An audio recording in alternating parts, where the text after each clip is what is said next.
Hi, it's Mark Coopersmith with my UC Berkeley Haas colleague, marketing professor Judy Hopelain, and we are here for the fourth of the four P's.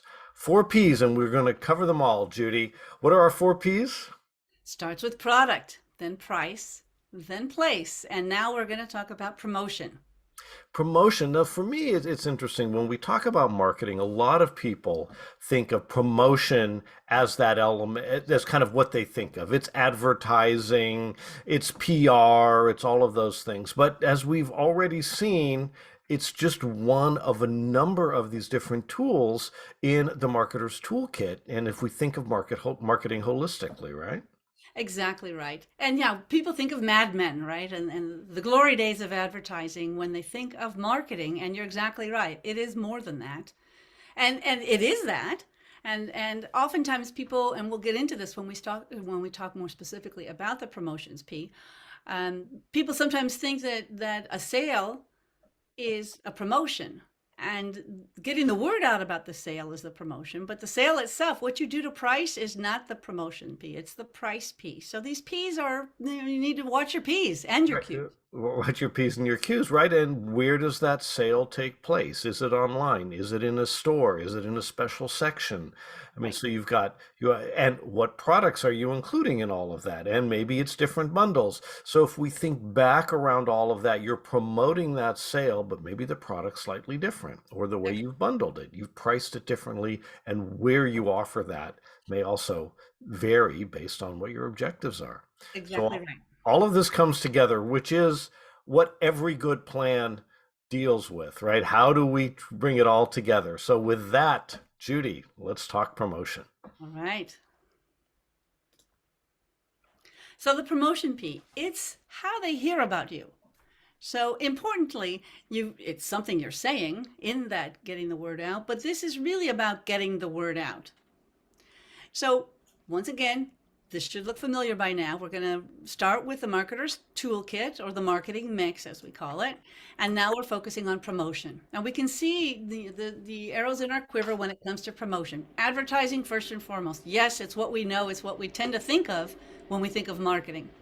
But there are other aspects, and particularly in B2B, personal selling, but also in some direct to consumer um, products have a personal selling component where it's individual to individual.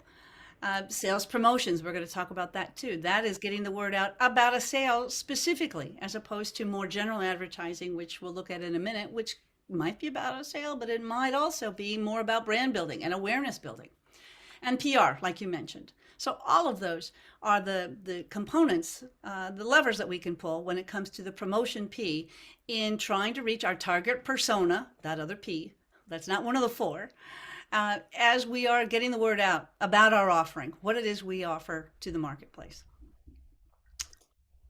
So we're going to start by watching an ad that Apple ran for the Apple Watch 7. And again, continuing through all four Ps to use the Apple Watch 7 as our case study, where this is just a classic example of a classic commercial that is helping get the word out about a new product and about some of the amazing features that this product offers in a way that's really visible, really visual, a little bit tongue in cheek, and very Apple. So I'm going to ask you to share that. I have that on my screen, and we'll do that if you stop sharing. We started in our very first video with an ad, and of course, here's another ad, and the one of the things for me that's particularly interesting around this is, now we're at the fourth P, the promotion P, where you would expect to see ads. So, as they say, let's run the tape. To live is to ask the big questions like, why are we here? What is our purpose? And, whoa, how fast was that serve? 98 miles per hour. Nice. But I was thinking about, wow, I'm sorry.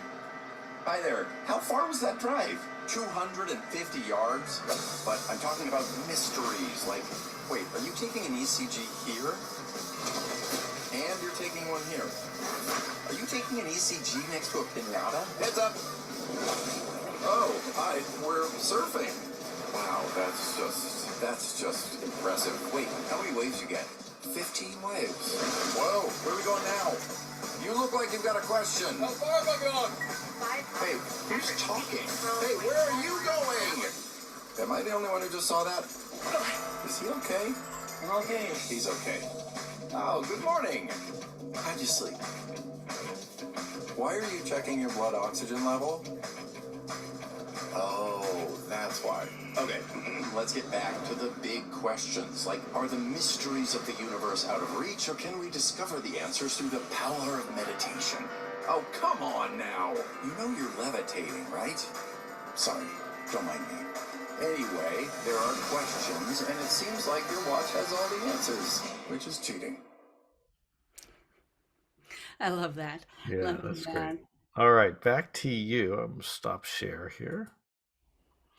So one thing that's interesting as we get ready that I noticed in this, a little different from the first one, is very lifestyle oriented, of course. So, sports, active lifestyle, health, but young.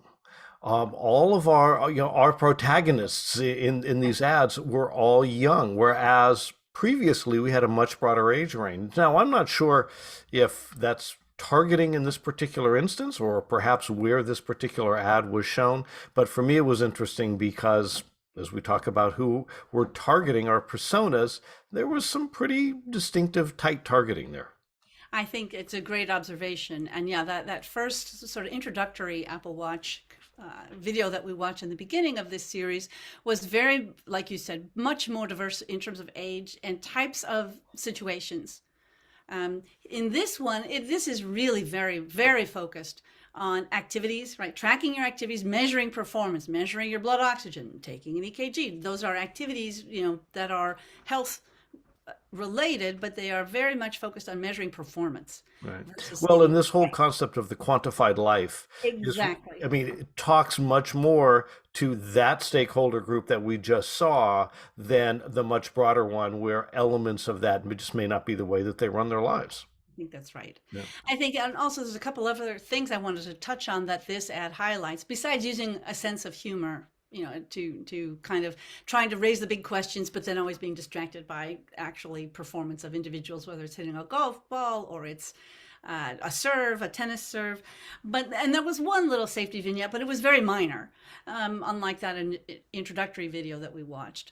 But it also talked about sleep. It talked about health issues that are specifically, very current when it comes to younger consumers. Quality of sleep and mental health issues are big topics, big challenges right now. Yeah. And so the fact that, again, we talked about trends and the importance of capturing what's relevant in the culture and talking about that through marketing. This ad, I think, also clearly demonstrates a sensitivity to those topics that are on the minds of younger audiences. So I think it's interesting you called out the age difference between this commercial and the introductory one. And so, again, this is getting lots of features in front of us. It's also showing us products, in use in situations that people can relate to. Now, maybe I don't have a 98-mile-an-hour serve. I don't actually know. And I do have a watch, but I haven't played tennis in a really long time. But the fact that that quantifiable self, that quantified self, and the ability to capture all of the dimensions of my performance, whether it's just walking or it's surfing or it's swimming, or again, I'm checking my blood oxygen or I'm hiking, is part of what they're showing you how this watch can fit with your life. But you notice it doesn't tell you where to buy it. It doesn't tell you how much it costs. It doesn't even tell you, it doesn't literally focus in on the name until the very end. You don't even know. I mean, by looking. And it's very much more a brand. So I call this much more of a brand. So this is brand building, but it's all part of promotion. And there's a number of different elements kind of in the promotional component that we can consider, right? Yeah. Yeah. Well, and again, so it's not about the price. It's not about where to go get it, but it's about what this can do for you, creating desire, right? In the old days, in the Mad Men days, the ads were about creating desire, creating, your ability to relate to this product, see how it could fit in your life and see how it could potentially enhance your life. And that's what this is all about. So getting the word out, right, the advertising component. But like I mentioned at the top, there's also sales promotions in here. And these are things that are literally about getting the word out about a sale. So Right. there's many things companies are trying to get us to be aware of. Um, and the first one is just the product, the brand, what it can do for you, how it can fit in your life, and that it's relevant to you. When it comes to sales promotion, this is, wow, we've got something going on, and there is a price reduction or a bundle or some added benefit. So buy now, and it's designed to help boost sales, right? So that you can either meet a quarterly, report or time frame, or maybe you've got too much inventory and you want to flush it out because you have no new merchandise coming in. For whatever reason, you're trying to boost sales right now, and sales promotions are a short-term device or tactic for doing that. They can also help with brand awareness because they are getting the word out about your brand, but the primary objective when it's a sales promotion is driving sales. And so, examples here, we can do competitions or we can do giveaways, free trials, right? Demos, limited time, free shipping. That's a classic one that a lot of e-commerce sites like to do. Freebies, right? Buy one, get something. Or this happens to me increasingly because I'm finding more and more sites that are new and interesting to me, first time purchase coupons. So you want to buy from us? Here's an incentive. Give me your email address and I'll give you 10% off. Or after you've purchased, here's a bounce back coupon. Come back and buy again. Mm-hmm. All of those would fall within the sales promotions category. Now, another way of getting the word out, we talked about personal selling and PR. So personal selling, again, it tends to be either B2B, right? I'm selling something very expensive. That is a very infrequent purchase. It could be a whole new tech platform. It could be a heavy-duty diesel engine, any number of different things that I might be selling, and that's much more face-to-face. Public relations is another way of getting the word out, right? So PR and press releases and just trying to create news and interest through news as opposed to selling the item is another tactic for, again, getting the word out about your product, your service, your company, your brands. Well, one of the ways that we often think about this is this often falls under the media, not entirely, but when we think about media is typically in this P, the promotions P. Right. And we have multiple types of media, right? You have your owned media, things like your website would be an example. You have your paid media, like ads that you would buy.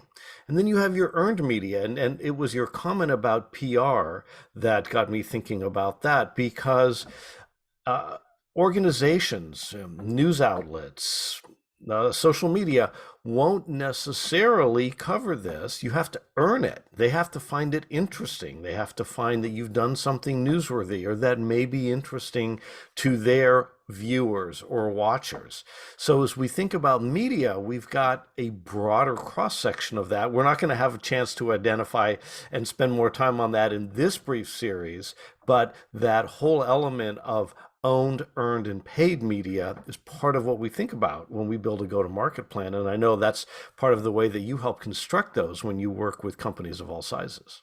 For sure. And I mean, even in the days when I worked with Gap, I was working with them on real estate. And in many instances, particularly flagship stores, but actually any store can be an ad. You can think of it as it is a gigantic billboard. It's got your logo somewhere on it. It is a place where you can come and experience the products. And for sure, the flagship stores are delivering an experience that is an immersive experience that is really all about advertising. And oftentimes those stores are not held to a P&L standard that a traditional store might be held to because it's serving a function beyond just product sales. It is actually serving as a really important touch point in getting the word out about what this brand is all about and getting customers an opportunity to experience it. So it's serving an advertising function. Mm-hmm. But you're right. So and that's owned, right? Stores are your owned media, so to speak, and another place where you have an opportunity to engage customers. But I love talking about owned, earned, and paid media. And you're exactly right. With news that you get out through your press releases may or may not be newsworthy to anybody else. And the challenge is to make it newsworthy enough that somebody is going to run with that story, and you will get earned media as a result of them picking up the story, whether it's people who are consumers of your product or people in the media who are covering your company. Yeah. Yeah, for me, I recall that. I'll just take a moment on this. As an executive wanting to get the word out, we would write press releases, and then I would talk to members of the media, and they say this might be interesting to you. For example, I was at Sony, but it's not interesting to us or our readers. So only call me when you have something that you think we will want to cover that our readers or our viewers care about. And that's the key thing. So when you're thinking about that PR, it's all about crafting stories of interest. Exactly right. Exactly right.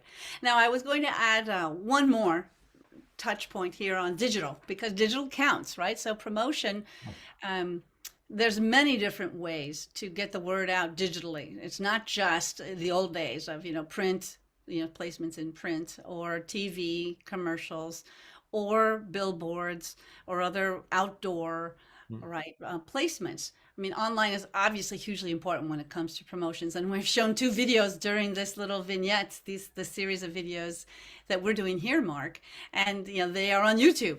So yeah, and they're on Apple's own channel on YouTube. So brands have their own channels, but it's still it's a digital way of getting the word out and promoting themselves. Yeah. And there's paid media examples. Those are classic ads. Owned media, just like we talked about, and earned media examples on forums like Reddit or wikis or the business listings or through influencers, all of which have become not only more pervasive but more important in getting the word out and reaching target consumers because we are spending so much of our time online. Well, So and digital has really made things fuzzy because you would normally think of things like social media as earned. You need to earn the interest. But then when you start to pay influencers, you've crossed over to paid. So there's a lot of fuzziness in yet another P, the pixels of the personalization that social media can provide that makes marketing really this combination of both art and science.